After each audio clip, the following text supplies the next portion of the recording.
عسلامة ومرحبا بكم أصدقاء ومتابعي قناة أسرار مخفية.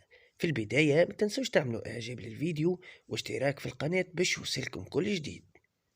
نشر النائب بالبرلمان المجمد محمد عمار اليوم رسالة وجهها الرئيس الجمهورية قيس سعيد، وقال في الرسالة: رسالة إلى السيد قيس سعيد رئيس الجمهورية، آخر وأفضل علاج هو الكي.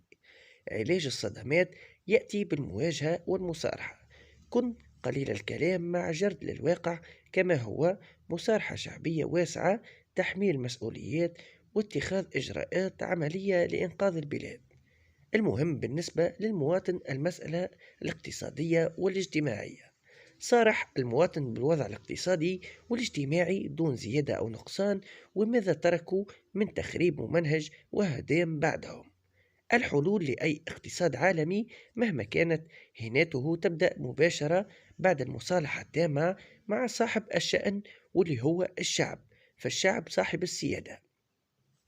هم يحاولون اليوم بكل ما عندهم، يقصد في النهضة الهناء، يحاولون اليوم بكل ما عندهم من عتاد داخلي وخارجي تحميلك كل جرائمهم تجاه الدولة والشعب خلال الأعوام الأخيرة، وإلصاقك تهمة إفساد البلاد. الاقتصاد المواضح يتطلب إجراءات عملية وثقافة عمل كبيرة، وليس شعارات تتوقف عند العلم والنشيد الوطني. هكا اختار النائب المجمد محمد عمار انه يوجه رسالة لقيس سعيد، يعني يحذروا منها انه حركة النهضة تحب تحملوا المسؤولية كاملة على 10 سنوات العشرية السوداء اللي مرت بها تونس في حكم النهضة. في النهاية